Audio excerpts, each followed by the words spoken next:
The Red Rock Hall was magnificent, glittering with crystal chandeliers and tuxedos heavy with medals. I sat with my back straight in the third row, trying to shrink inside my plain, unadorned Class A uniform, invisible amidst this banquet honoring heroes. In the VIP row directly ahead, my father, Colonel Henry Holmes, turned to clap the shoulder of the young major beside him. His voice boomed with regret, loud enough to tear the space apart. Looking at you, I realize God is truly unfair. He gave me no heir. The Holmes line, effectively, died in the cradle 36 years ago. 36 years ago was the day I was born. That sentence hit me like a bucket of boiling water, making my ears ring. My chest constricted, a pain sharper than the time shrapnel embedded itself in my ribs in Syria. He wasn't just disappointed.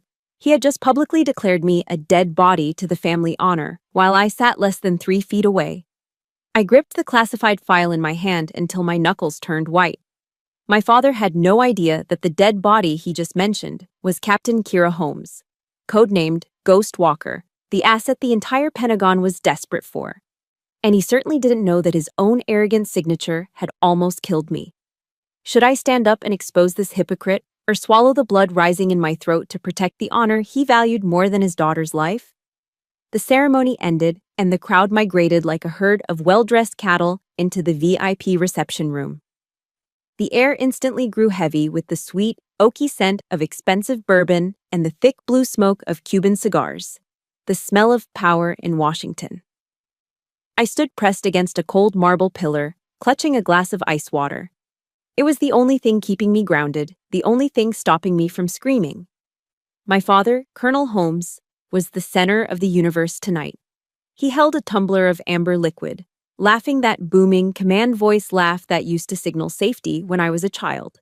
Now, it just sounded like a gavel banging down a sentence. Surrounding him were aging generals and slick politicians, clinking glasses and toasting to his legacy. I watched them through the rim of my glass. What legacy? Was it this glittering deception? In their eyes, I didn't exist. I was just a shadow cast against the wall of his fame, a blurry background character in the movie of his life. Then, the young major from the front row, Major Mason, stepped up to him. Mason was tall, square-jawed, the absolute picture-perfect poster boy for Army recruitment brochures. My father threw an arm around Mason's shoulders, squeezing him with a warmth, a physical affection that I had not felt in 36 years. "Everyone," my father's voice projected, silencing the immediate circle. "This is Mason. If I could clone a warrior, he would look exactly like this. The boy just got back from Kandahar with a silver star." The crowd oohed and awed in admiration. Mason smiled, a humble, practiced expression.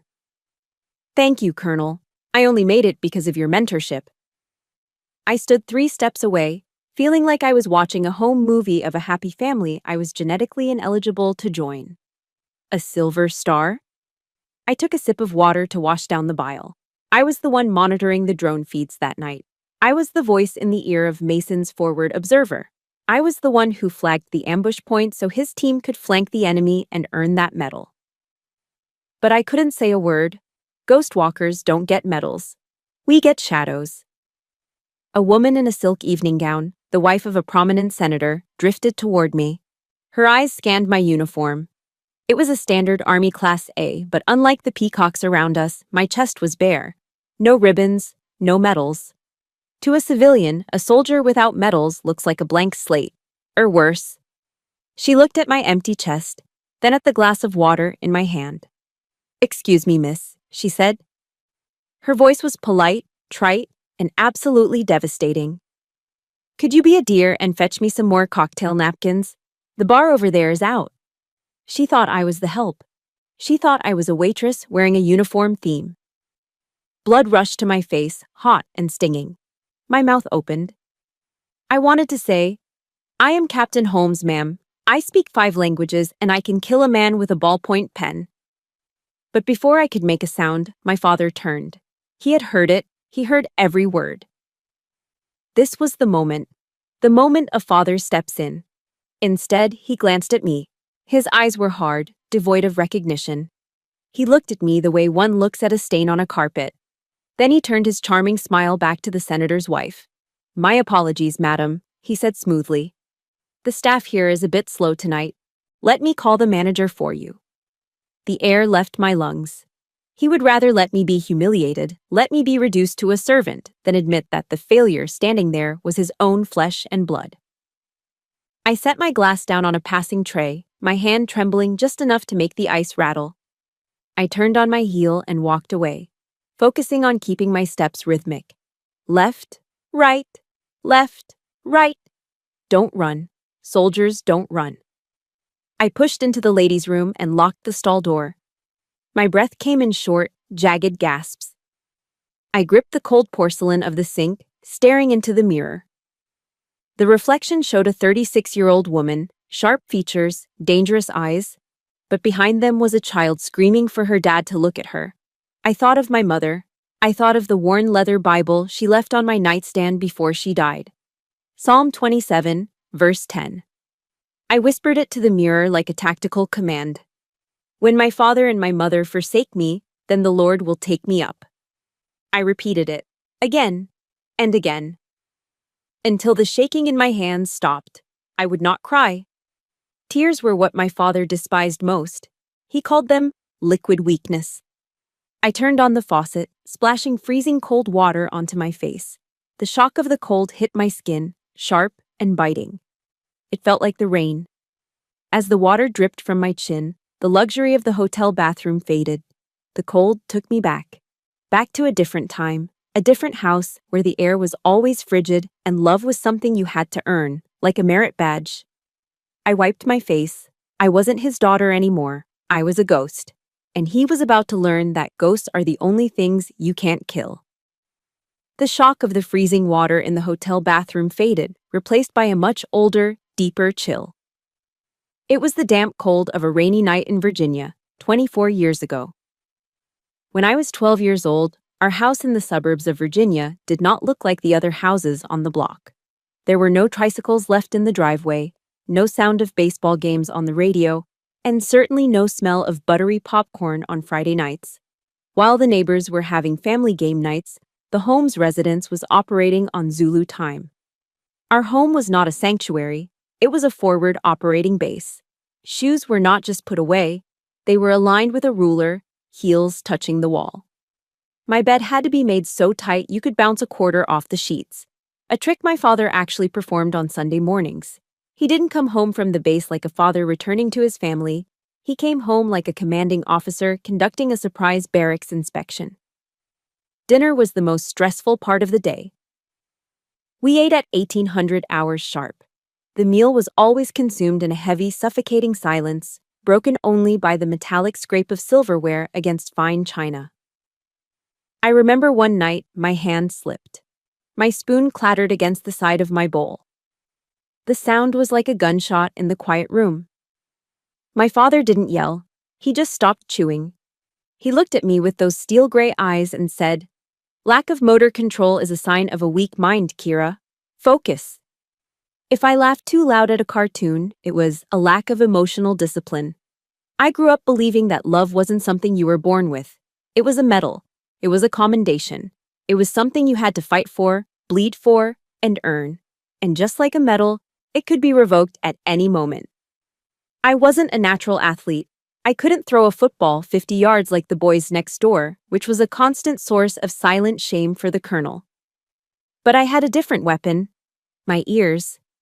I had a gift for languages. I could mimic accents, and I spent hours listening to shortwave radio, teaching myself the guttural rhythms of Arabic and the flowing cadence of Farsi. One afternoon, the sun was streaming through the blinds, and I felt a rare burst of confidence.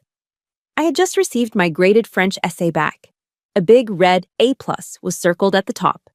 It was perfect. I ran into my father's study without knocking.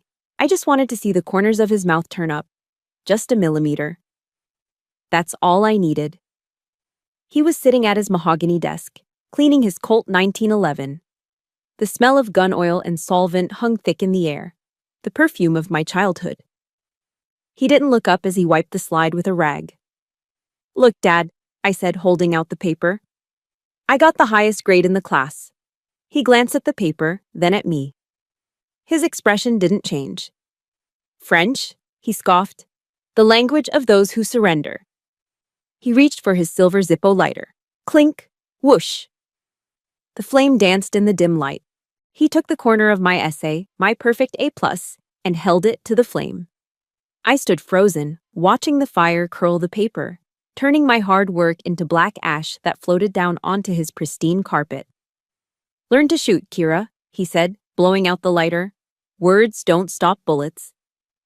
That was the day I stopped trying to impress him with who I was and started trying to become who he wanted. 6 years later, at the age of 18, I did the unthinkable.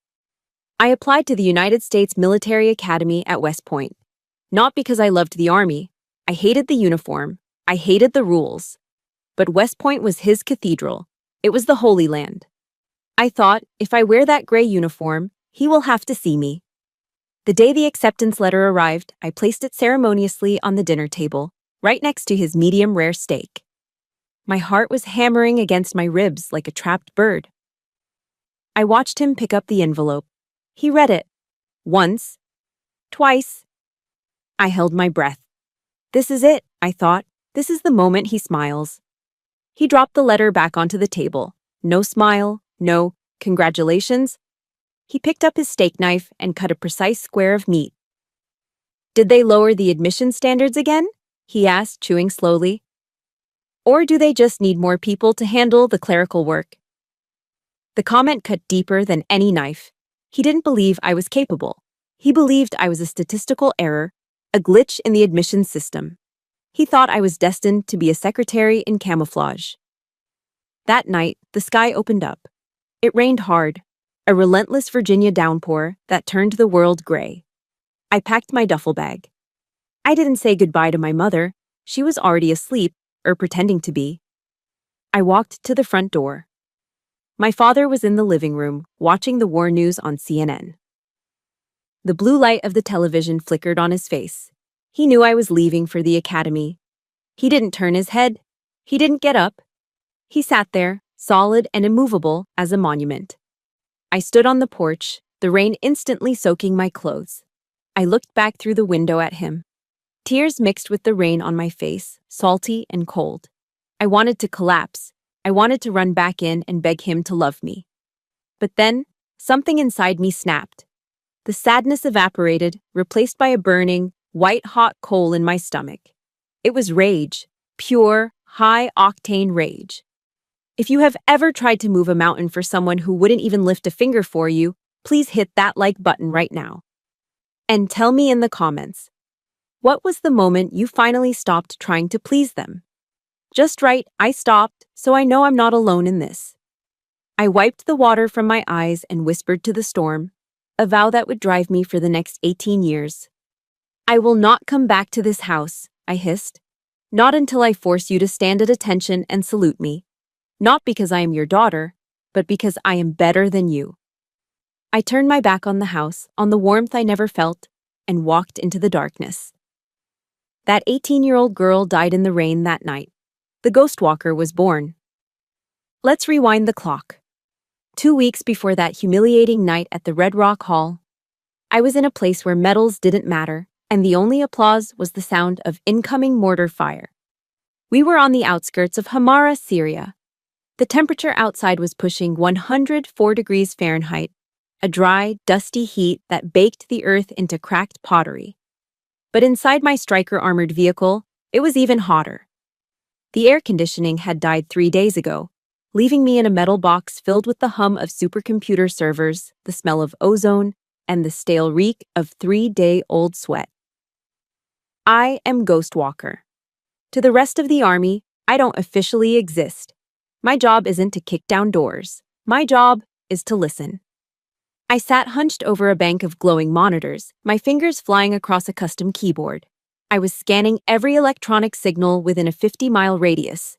My mission was to provide an invisible shield for Bravo Team, a special forces unit currently moving to raid a suspected insurgent safe house. I adjusted my noise-canceling headphones. To me, the battlefield wasn't a chaotic mix of gunshots and screaming. It was a symphony of sound waves. A burst of static on the UHF band, A cell phone pinging a tower, a radio squelch. These were the notes of life and death. And right now, I was the conductor. Bravo 1 to Ghost. Give me a sit rep. A familiar voice crackled in my ear. It was Sergeant Keller. He was a good man, a Texas native with a thick drawl and a wallet full of pictures of his 5-year-old daughter, Emily. He was also the only operator who knew that I drank my coffee black, no sugar, and made sure there was a fresh pot waiting for me at base. Ghost here, I replied, my eyes darting across the waterfall of data on my screens. The perimeter looks clear, Bravo 1. No cell traffic, no radio chatter. Copy that, Keller said, moving to breach the north entrance. I watched their GPS dots move on my tactical map, but then, something made me pause. I narrowed my eyes at the audio spectrum analyzer. There was a gap. A silence in the low-frequency range that shouldn't be there. The ambient noise of the city, the electrical hum of the power grid, the background static, had vanished in a specific 10-block radius. Insurgents don't go that quiet unless they are disciplined, or unless they are waiting. My stomach dropped. It was a passive trigger setup. They weren't using radios, they were using a hardline wire to detonate a trap. Stop! I screamed into the microphone, shattering my own calm. Bravo 1, hold position. Do not breach. I repeat, do not breach. Ghost? Keller's voice was confused. It's a trap, Keller. Passive triggers at the north door. They're waiting for you to break the seal. Pull back. There was 1 second of terrifying silence, a second where trust hangs in the balance. Copy, Keller barked. Team, peel back. Go to the east wall. Now. The GPS dots scrambled away from the building. 3 seconds later, boom. Even inside my armored vehicle, half a mile away, I felt the vibration through the floor. The north entrance of the safe house disintegrated in a massive fireball. If they had walked through that door, Keller and 5 other men would have been nothing but pink mist and dog tags. Holy hell, Keller breathed over the comms, his voice shaking slightly. Ghost, you just saved my ass. Again. I exhaled, slumping back in my chair. Just doing the job, Bravo 1. When we get back to base, Keller said, the swagger returning to his voice, I'm buying you the coldest beer in the Middle East, and I'm showing you the new video of Emily riding her bike. I allowed myself a small, private smile. This was why I did it. This was the difference between me and my father. Colonel Holmes used soldiers like poker chips to win accolades. I used my brain to make sure those chips got put back in the box at the end of the night. I didn't need a medal. I just needed Keller to go home to Texas. I am better than you, Dad, I thought. I save them. You just command them. But my smile vanished a minute later. A new window popped up on my main screen. It was a red alert box flashing urgently. But it wasn't detecting an enemy signal. It was detecting an intrusion into my system. Someone was pinging my vehicle. And they weren't using a hacker's brute force. They were walking right through our firewall like they had the keys to the front door. Then a voice cut through my headphones. It wasn't Keller. It wasn't command. It was a distorted, digitized voice broadcasting on the top-secret frequency that only I and the Pentagon could access. Target identified, the voice hissed, cold and mechanical. Kira Holmes. My blood froze in my veins. Not Ghost Walker, not Asset Alpha. Kira Holmes, my birth name. The name that was supposed to be buried under layers of clearance so deep that even God would need a password to find it. My real name was echoing across the Syrian desert. How? I whispered, my hands freezing over the keyboard. Who is this? Lock confirmed, the voice said. Before I could even attempt to trace the signal, my threat warning system started screaming. It was a high-pitched, manic wail that every soldier dreads. Missile launch detected. I looked at the radar. A laser-guided anti-tank missile had just been fired from a ridge 2 miles away. It wasn't aiming at the infantry. It wasn't aiming at Bravo Team. The red crosshairs were locked directly on my striker. Someone had sold me out. And they didn't just want to stop the signal. They wanted to erase Kira Holmes from the face of the earth. Bail out! Move! Move! I screamed the command, lungs burning, but physics was faster than my voice.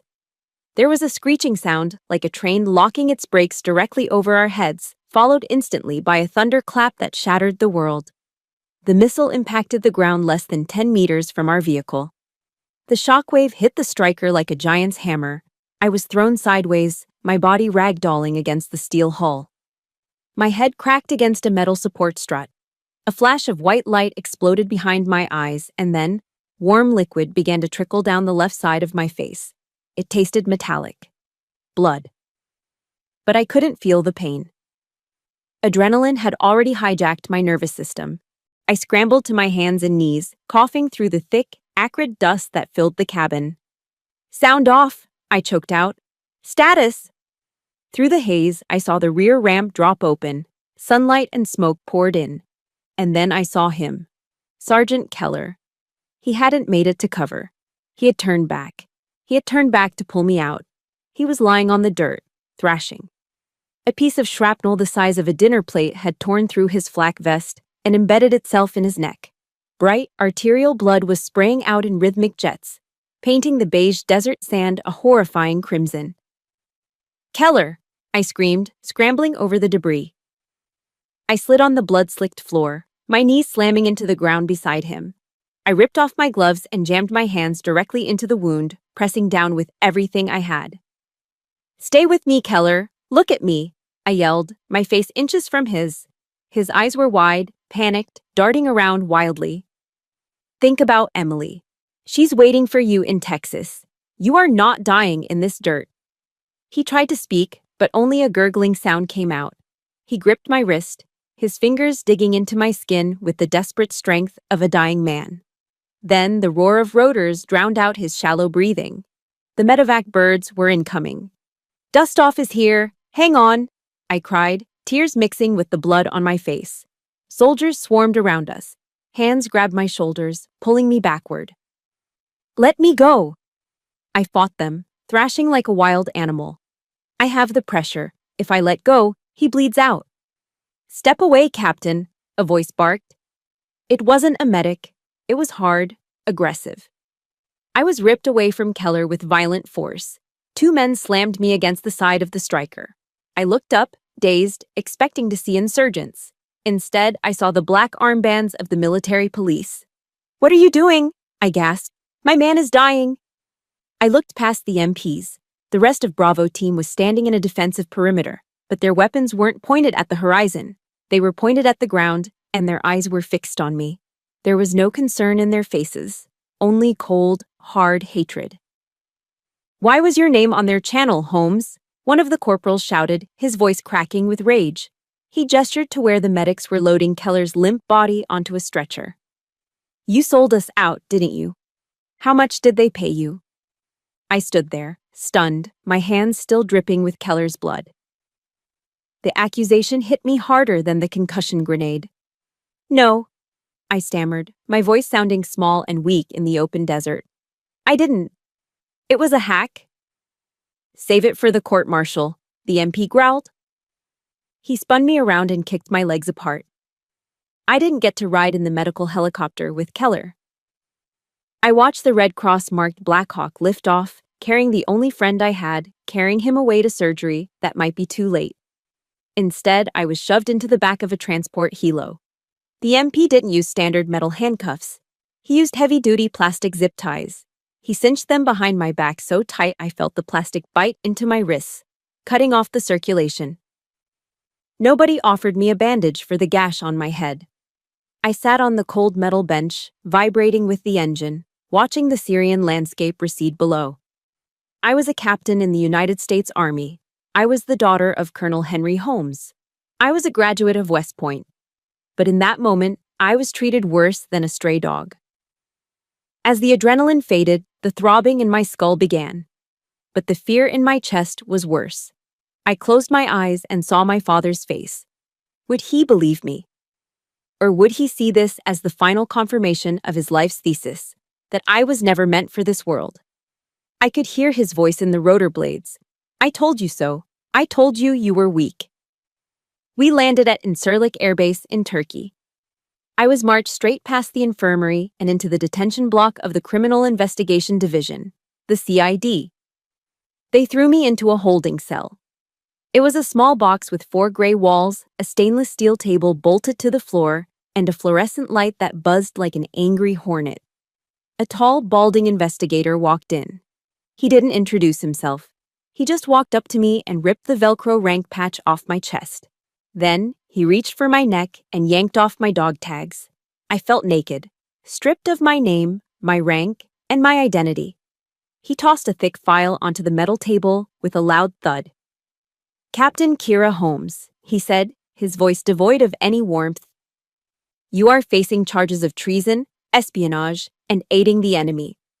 And if Sergeant Keller dies on that operating table, we are adding manslaughter to the list." He leaned in close, invading my personal space. I could smell the stale coffee on his breath. "You disgrace that uniform," he whispered. I bit my lips so hard I tasted fresh blood. I wanted to scream. I wanted to flip the table. But I sat frozen, staring at the blank gray wall. "I didn't disgrace it," I screamed internally. "Someone else did.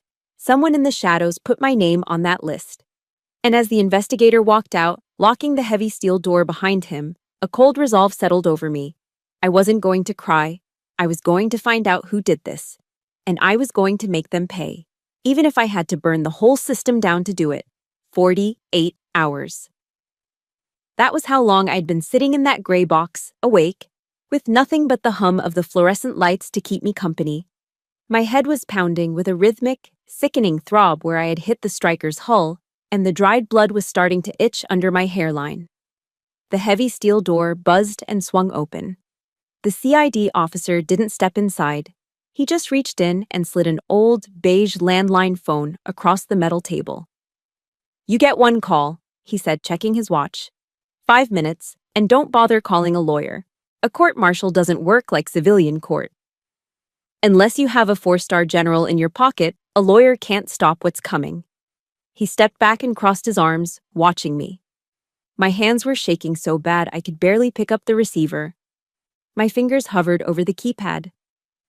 Who do you call when the entire United States government thinks you are a traitor?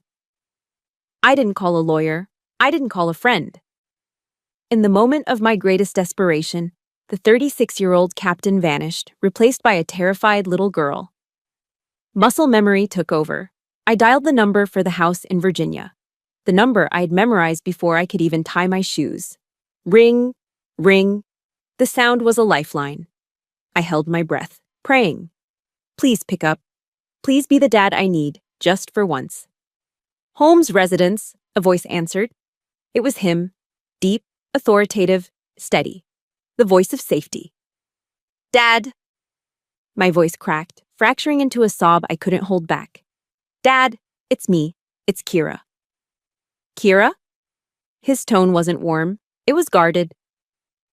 Dad, I'm at Incirlik Air Base.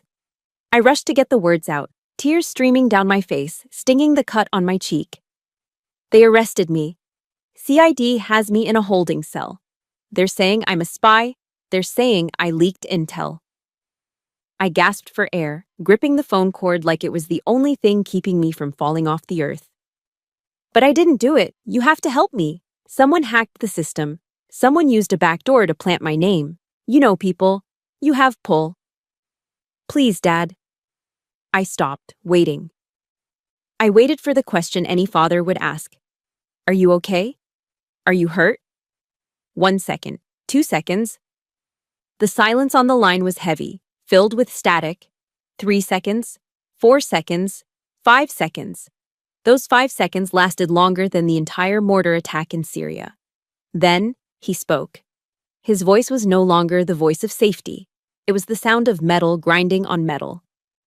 The morning papers are already running headlines about a massive leak in a ghost unit, he said. Is that you? My heart stopped. Dad, I was set up. I swear on my honor? Honor? He cut me off, his voice rising to a shout that made me flinch away from the receiver. You dare use that word. I warned you. I told you that paper pusher intelligence work was garbage. I told you real soldiers fight on the ground. And now? Now you have dragged the family name through the mud. Dad, listen to me, I cried, desperation clawing at my throat. I could go to prison for life. They took my rank.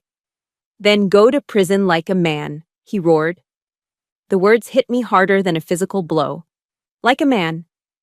Even now, he couldn't see me as his daughter. Do not drag me into your mess, Kira, he continued, his voice trembling with a selfish rage I had never heard before. Next week is the gala. I am receiving the Lifetime Achievement Award. The Pentagon is finally recognizing my legacy. I will not let a traitorous daughter destroy everything I built because she was incompetent. Dad, I whispered, my voice barely a breath. Do not call this number again until you have cleared that name, he spat. Or better yet, don't call at all. I don't have a daughter who is a criminal. Click. Then the dial tone. A long, monotonous drone that signaled the end of my world. I slowly lowered the phone from my ear. My hand went limp, and the receiver clattered onto the stainless steel table. He hung up. He didn't ask if I was alive. He didn't ask about the blood on my face. He chose a plastic trophy. He chose a gala dinner with steak tartare and bourbon over the life of his own child. I slid out of the metal chair and collapsed onto the cold concrete floor. I curled into a ball, my knees pressed against my chest, trying to hold myself together because there was no one else to do it. The pain in my head was blinding, but the hole in my chest was infinite. I wanted to die. Right there on the floor of a Turkish prison cell. It would be easier. Just let go. Let the darkness take me. My God, why have you forsaken me? I closed my eyes, waiting for the end.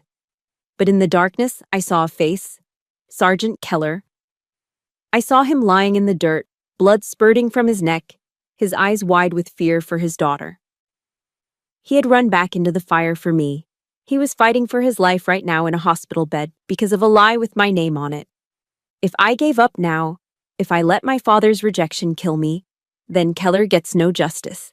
The person who did this gets away with it. My tears stopped. They didn't dry up. They just stopped coming. I opened my eyes. The gray wall of the cell was still there. The buzzing light was still there. But the little girl who dialed the phone number in Virginia was gone. She died the moment that phone clicked.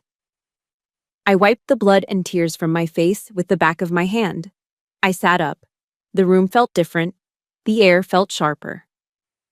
My father was right about one thing. I needed to act, but not to save his legacy. To burn it down if I had to. Fine, Colonel, I whispered to the empty room, my voice steady and cold as ice. You won't help me. I will save myself. Fast forward 1 month.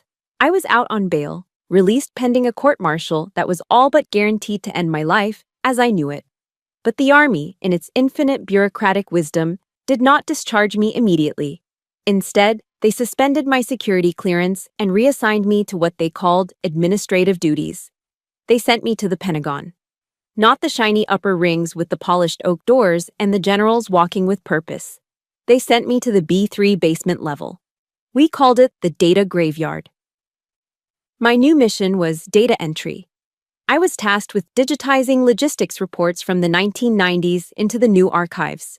It was mind-numbing, soul-crushing work. It was exactly the kind of punishment my father would have designed. He wanted me to be a secretary. Fine. The Army had officially turned me into one. I spent 8 hours a day in a windowless room that smelled of stale coffee and ozone, surrounded by stacks of yellowing paper. But the brass had made a critical mistake, a fatal error. They assumed that by stripping my rank and putting me in a basement, they had declawed me. They forgot that to do data entry, I needed a terminal. And that terminal, ancient as it was hardwired into the Department of Defense's central nervous system. They thought they were burying me. In reality, they had just handed the thief the keys to the vault. I worked like a machine for 3 weeks. I kept my head down. I typed fast. I said, yes, sir, and no, sir, to the 22-year-old supervisor who watched me like a hawk. I played the part of the broken, obedient daughter perfectly. Then came Tuesday. The supervisor, a kid who spent more time on his phone than working, stood up and stretched. I am grabbing a vanilla latte, he muttered, checking his watch. Don't touch anything you are not supposed to, Holmes. Wouldn't dream of it, I said, not looking up from my typing. The moment the heavy door clicked shut, my demeanor changed. The obedient secretary vanished. Ghostwalker returned. I didn't try to hack the firewall. Hacking leaves fingerprints, it triggers alarms. Instead, I minimized the data entry window and pulled up a command line interface. It was a simple black box with a blinking white cursor. I used my low-level clearance to take a walk. I wasn't breaking in. I was just looking through the windows of the system logs. I navigated through terabytes of data, searching for a specific timestamp. 2 weeks ago. 1400 hours, Syrian time. 3 minutes before the missile hit my striker. I typed in the search query and hit enter. The screen scrolled dizzily with lines of code, and then it stopped. There it was. At exactly 3 minutes before impact, a query had been sent to the personnel database. It requested the real-time GPS coordinates of Asset ID Kira Holmes. But here was the kicker. The request didn't come from a Russian IP address. It didn't come from China or Iran. It came from inside the house. It was an authorized request. "Who are you?" I whispered, my fingers dancing over the keys. I traced the digital footprint of the request. It bypassed the standard security protocols entirely. It didn't hack the door. It walked through a side entrance that had been left wide open. I recognized the code structure. It was a legacy software protocol called Horizon Echo. I froze. Horizon Echo was a data analysis suite installed 5 years ago. It was notorious in the Intel community for being buggy and bloated. I dug deeper into the source code. It had a vulnerability so basic, a freshman computer science student would have flagged it. It allowed remote access without two-factor authentication, as long as you had the administrative master key. The enemy hadn't defeated our encryption. They had simply turned the doorknob of a door that someone had forgotten to lock 5 years ago. I traced the software license. The vendor was Pinecross Analytics. I knew them. They were a private defense contractor, one of those beltway bandits that charged the government billions for mediocre tech because they had friends in high places. My heart began to hammer against my ribs. Who approved this? Who let this Trojan horse into our network without a mandatory cybersecurity audit? I pulled up the original procurement contract for Horizon Echo. The PDF file took a few seconds to load. I scrolled past the legal jargon, past the technical specs that were clearly copy-pasted, all the way to the signature page. My breath hitched in my throat. The date was May 12th, 5 years ago. The title of the approving officer, Strategic Advisor, Department of Defense. And there, in black ink, was a signature I knew better than my own face. It was sharp, slanted, and arrogant. It was the same signature that had signed my report cards. It was the same signature that was on the cold, typed Christmas cards I received once a year. Colonel Henry Holmes. My father. I stared at the screen, the white pixels burning into my retinas. He wasn't the spy. He wasn't the one who sold me out to the insurgents. But he was the one who bought the software. He was the one who, in his arrogance and refusal to understand technical jargon, had signed a contract for a faulty system because he was friends with the contractor. He didn't pull the trigger. But he loaded the gun, took the safety off, and left it on the table for the enemy to pick up. His negligence had killed Sergeant Keller. His arrogance had put a target on my back. I sat back in my chair, the basement room suddenly feeling very small and very cold. The realization washed over me, more painful than the shrapnel. My father hadn't just rejected me, his ego had almost murdered me. Digital signatures leave footprints. Most people think a PDF is just a piece of paper behind glass. But to someone like me, it is a crime scene full of DNA. I drilled down into the metadata of the contract my father had signed. I needed to know the context. I needed to know where he was when he authorized a software suite that was practically an open door for terrorists. The system logged the IP address and the geolocation of the device used to apply the electronic signature. It wasn't signed at the Pentagon. It wasn't signed at his home office in Virginia. The geolocation pin dropped on a map of West Virginia, specifically the Greenbrier. For those who don't know, the Greenbrier is a luxury resort. It is where the Washington elite senators, lobbyists, and generals go to play golf, drink aged whiskey, and make handshake deals that change the course of history. I looked at the timestamp. May 12th, 5 years ago. 2 o'clock in the afternoon. My stomach turned over. I froze, staring at the date. May 12th. That was my 30th birthday. I remembered that day vividly. I was stationed at Fort Bragg. I had sat by my phone all evening, waiting. Just waiting. I didn't want a gift. I didn't want a card. I just wanted my dad to call and say, "Happy birthday, kid." He never called. Now I knew why.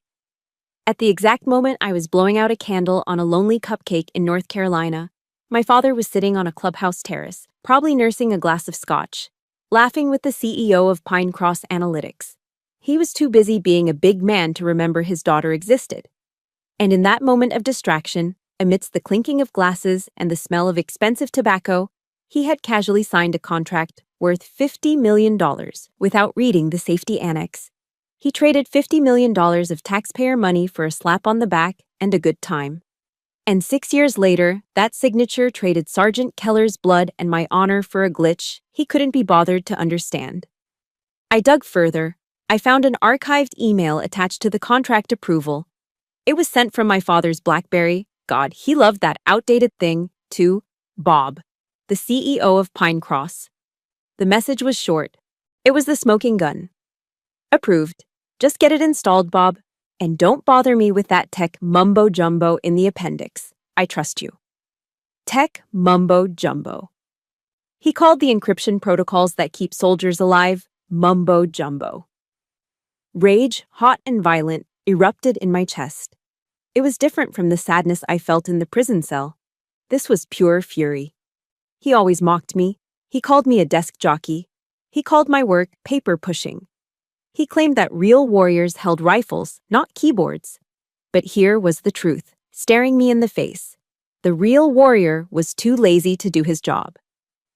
He didn't kill men with a gun. He killed them with his intellectual arrogance. He killed them because he thought he was too important to read the fine print. I printed the contract. I printed the email. 3 sheets of paper. They felt light in my hand, but they had the weight of a guillotine blade. I sat there in the basement, the hum of the servers surrounding me. I faced the ultimate dilemma. If I filed this report, Colonel Henry Holmes was finished. The Lifetime Achievement Award? Gone. His pension? Stripped. He would be investigated, humiliated, and discharged in disgrace. The legacy he cherished more than his own family would be pulverized into dust. I looked at my cell phone, sitting on the desk. It had been a month. Not a single missed call from him. He had abandoned me in that Turkish prison. He was ready to let me take the fall, to let me rot in a cell for treason, just to keep his reputation spotless. You taught me to be honest, Dad, I whispered to the empty room.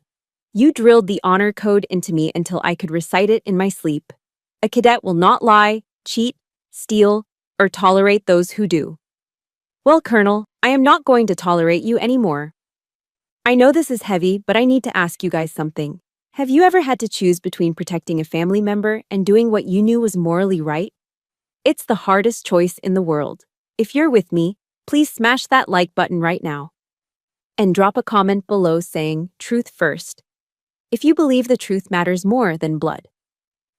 I really need to know I'm not crazy for doing this. I didn't file the complaint under my own name. If I did, the narrative would be spun. They would say I was a bitter, estranged daughter seeking revenge. They would say I was acting out of spite because he cut me off. I needed to be objective. I needed to be a ghost. I drafted a report. It was 8 pages long, no emotion, no sob story about my birthday, just raw data. The intrusion logs, the vulnerability analysis of the Horizon Echo software, and finally, the chain of custody for the approval. The contract signed at the Greenbrier, and the email dismissing the security protocols. I scrutinized the final page. Where a signature was required, I typed a pseudonym. Reporting Officer A. Marsh. It was a little play on words. A Mars, the god of war? Or perhaps Anonymous Marshal, the silent enforcer. I opened the secure portal for the Department of Defense Inspector General. I added General Anders, the head of my unit, to the recipient list. My finger hovered over the enter key. Once I did this, there was no going back. I was effectively executing my father's career. I was becoming the dead body he claimed I was. But then I thought of Keller's daughter in Texas. She deserved to know why her daddy almost didn't come home. I pressed send. The screen flashed. Message sent successfully. The bullet had left the chamber. It was traveling through the fiber optic cables at the speed of light. It couldn't be recalled. Now, all I had to do was wait for the impact. For 48 hours after I hit send on that email, the world did not end. In fact, it was terrifyingly quiet. I expected the military police to kick down the door of the basement. I expected a team of federal agents to drag me out in handcuffs for unauthorized access to classified contracts. But there were no sirens, no shouting, just the hum of the servers and the rhythmic clacking of keyboards in the data graveyard. I continued to show up for work at the Pentagon, sitting at my desk in the B3 basement level. But the atmosphere had shifted. It was subtle, like the drop in barometric pressure before a tornado. When I walked down the corridors to the restroom, conversations stopped. High-ranking officers, men with stars on their shoulders, would glance at me and then quickly look away, whispering behind their hands. The building knew. The rumors were circulating in the upper rings, leaking down through the ventilation shafts. A storm was forming, and I was standing right in the eye of it. I sat at my desk for lunch, unwrapping a dry ham sandwich I'd bought from the vending machine down the hall. It tasted like cardboard and preservatives. It was a pathetic meal, eaten in a windowless room. While upstairs, my father was likely enjoying a 3-martini lunch at the officers' club. But as I chewed the stale bread, I felt a strange lightness in my chest. The fear was gone. The desperation was gone. I had told the truth. Whatever happened next, I could sleep at night. Then, late Friday afternoon, the silence broke. A crisp, uniformed officer materialized at the entrance of my cubicle. He wasn't a military police officer.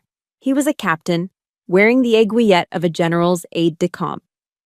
"Captain Holmes," he said. I looked up, wiping crumbs from my mouth. I braced myself for the handcuffs. But his tone wasn't aggressive. It was respectful.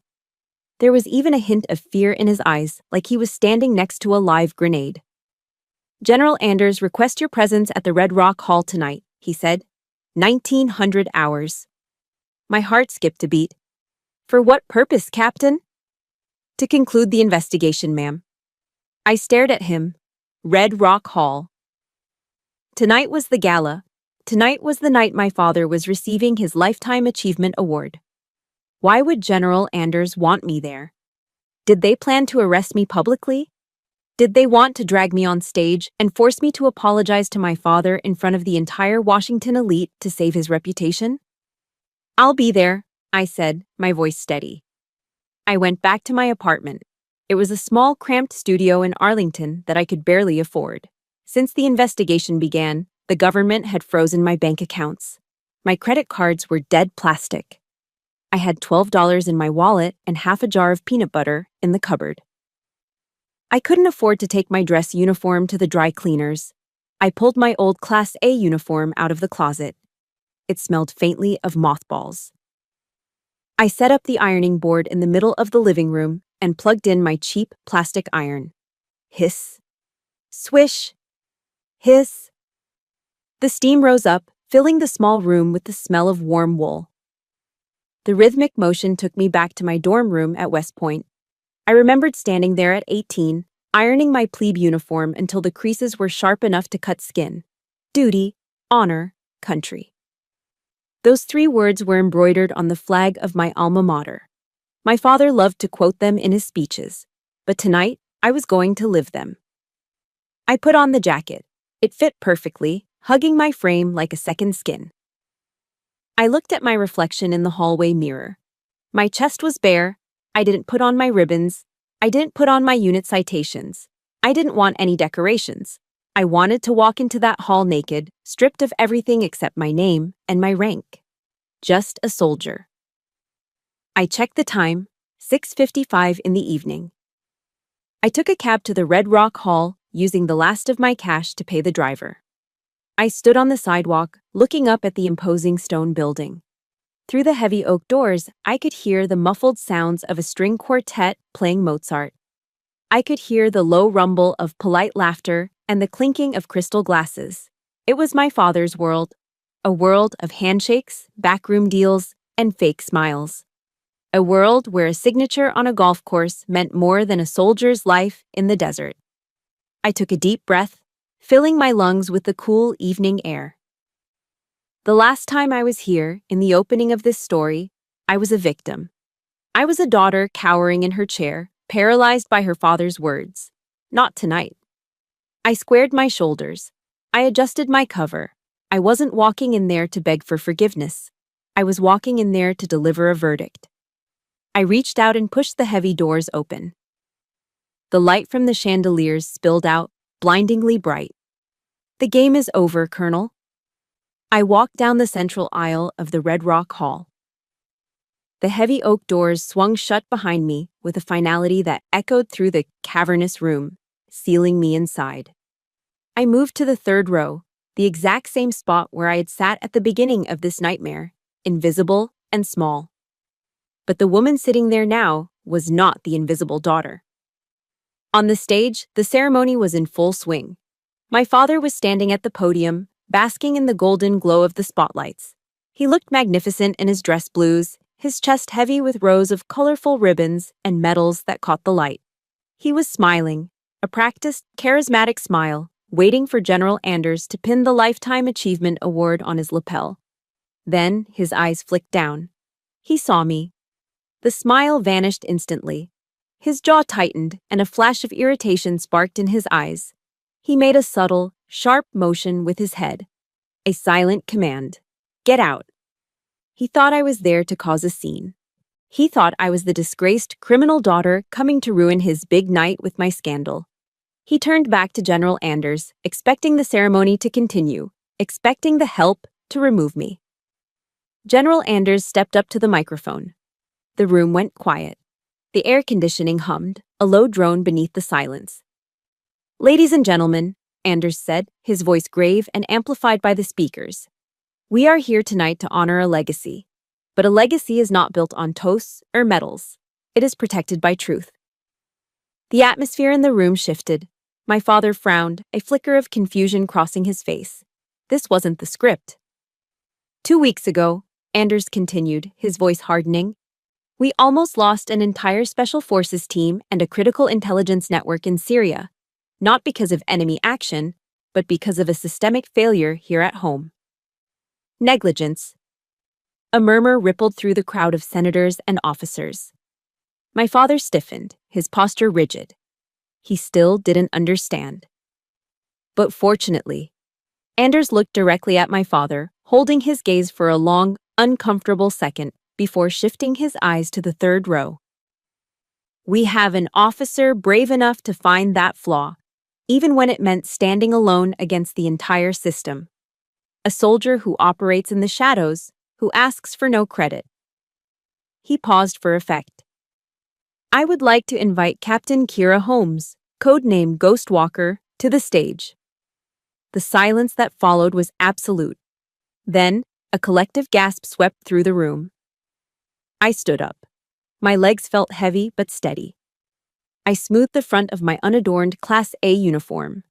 I stepped into the aisle. Click, click, click.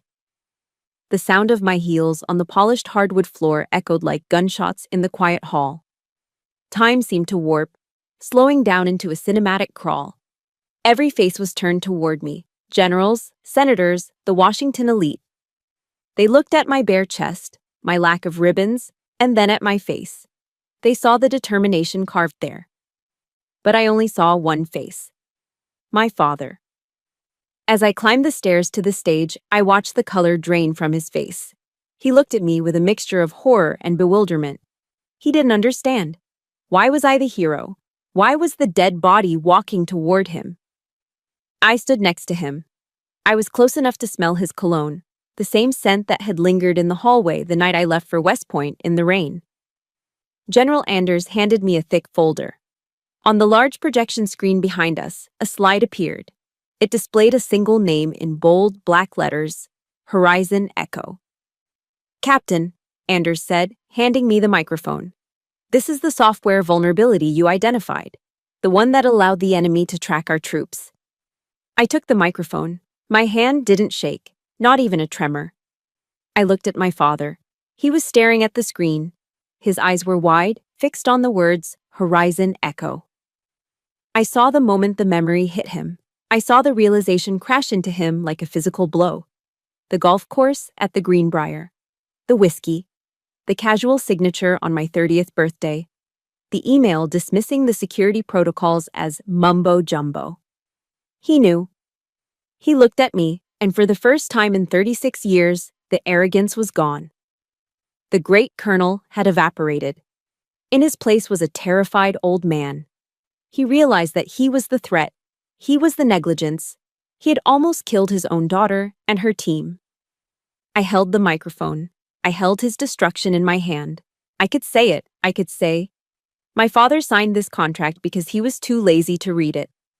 I could strip him of his pension, his award, and his dignity right here, on live television. I could make him pay for every cold dinner, every burned test paper, every moment of neglect. The room waited. My father held his breath, his eyes pleading, waiting for the executioner's axe to fall. But I looked at him, really looked at him, and I realized something. Breaking him wouldn't bring Keller's health back. It wouldn't undo the past. And I didn't need to destroy him to prove I was better. My mercy proved that. "The report is filed, General," I said into the microphone, my voice calm and clear, ringing through the hall. "The vulnerability has been patched. I was just doing my duty to protect my team. I didn't expose him. I didn't need to. The truth was already screaming in his head, louder than any accusation I could make." I handed the microphone back to Anders. Then, I turned to face my father. I snapped my heels together. I straightened my back. I looked him dead in the eye. My father stood there, trembling. He looked at me, the daughter he had called a failure, the daughter he had left in a prison cell. And he saw what he had never been able to become: a true soldier. A warrior who valued the mission over the glory. Slowly, painfully, his right hand began to rise. It wasn't the crisp, sharp salute of a commanding officer. It was shaky. His hand moved up to the brim of his cap. His eyes were swimming with tears. He held the salute, his fingers quivering against his temple. It was a salute of submission, a salute of apology, a salute of absolute respect from a subordinate to a superior. I held his gaze. I let the silence hang for a heartbeat, letting the weight of his acknowledgement sink into my soul. Then I raised my hand. Sharp. Precise. Perfect. I returned the salute. In that moment, the war between us ended. I hadn't just won the battle, I had won the peace. And as I lowered my hand, I knew I was finally free. The fallout happened fast, and it happened quietly. That is the Washington way. When a scandal is too big to fix, you bury it before the ink dries on the morning papers. The next morning, the headlines didn't scream about treason or faulty software. They didn't mention Horizon Echo or the near miss in Syria. Instead, a short, dignified press release was issued by the Department of Defense. Colonel Henry Holmes voluntarily returns the Lifetime Achievement Award and resigns from all advisory positions due to declining health. Health reasons. It was the oldest euphemism in the Beltway playbook. It was the polite way of saying a man had fallen on his sword. I sat in General Anders's office reading the memo. I knew exactly what my father had done. If he had tried to fight the report, if he had tried to argue his case, the media would have started digging. They would have found the emails. They would have found the vulnerability. And eventually, they would have found me. They would have exposed the identity of Ghostwalker to the world. By resigning immediately, by taking the shame onto his own shoulders without a fight, he had killed the story. He had protected my anonymity. It was the first time in his life he had put the mission and his daughter's safety above his own ego. "He took the hit for you, Holmes," General Anders said, looking out the window. He knew if this went to trial, your cover would be blown. He chose silence. I nodded, a lump forming in my throat. It was the most fatherly thing he had ever done. My suspension was lifted immediately. My rank was not only restored, it was elevated. I walked out of that office as Major Kira Holmes, assigned to a new task force within the Intelligence Support Activity, the ISA. Life went back to normal, or at least a new version of it. But the silence from Virginia remained. 1 week later, I returned to my apartment in Arlington after a long shift. My mailbox was usually empty, filled only with junk flyers and bills. But today, there was a small brown package sitting inside. It was wrapped in plain paper. There was no return address, but I didn't need one. I recognized the handwriting on the label. It was sharp, slanted, and disciplined. My heart did a slow roll in my chest. I carried the package upstairs, my hands trembling slightly as I set it down on my kitchen counter. I cut the tape. Inside, nestled in a bed of packing peanuts, was a small velvet box. The red fabric was worn around the edges, faded by time and touch. I opened it. Sitting on the white satin cushion was a ring. It wasn't just any piece of jewelry. It was a massive chunk of 14-karat gold, set with a dark, polished stone. It was his West Point class ring, class of 1978. I gasped, the sound loud in the quiet apartment. I knew this ring. I knew it better than I knew the back of my own hand. My father wore it every single day. He used to tap it against the dinner table when he was thinking. He used to polish it every Sunday night while watching the news. He had told me once, when I was 10 years old, "This ring is the symbol of a true warrior, Kira. It represents the long gray line. I will be buried wearing this." And now, it was sitting on my counter. I looked for a note. I checked the box, turned it over, shook the packaging. There was no letter.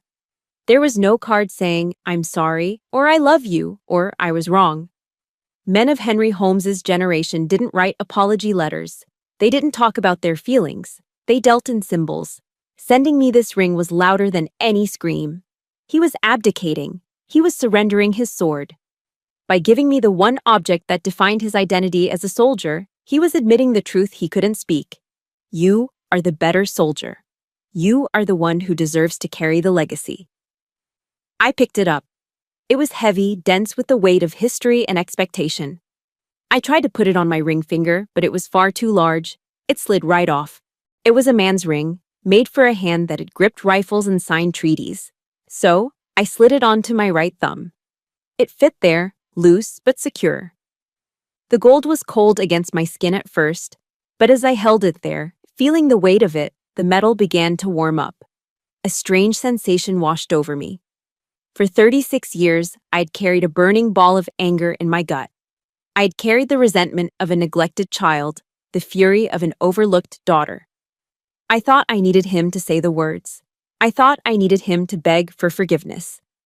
But looking at that ring on my thumb, I realized the anger was gone. It had evaporated like mist in the morning sun. He had given me everything he had left. It was enough. I wasn't angry anymore. I was just free. The next morning, I stood by the window of my new office at the Pentagon. The view was spectacular. Below me, the Potomac River flowed steadily toward the ocean, glittering under the morning sun. In the distance, the white marble of the monument stood silent and proud. I looked down at my hand. The heavy gold ring glinted in the sunlight. It wasn't a shackle anymore. It was just a piece of metal, a reminder of where I came from, but not a definition of where I was going. The secure phone on my desk began to ring. It was a harsh, insistent trill. I turned away from the window. I didn't hesitate. I didn't flinch. I picked up the receiver. "Major Holmes," I said, my voice steady and clear. "We have a situation in the Black Sea." The voice on the other end said, "We need a ghost." I smiled. I touched the ring on my thumb one last time, a silent acknowledgement to the old man in Virginia. And then I let go. "I'm ready," I said. "Send the data." I am Kira Holmes. I am not just a daughter. I am not just a survivor. I am Ghostwalker.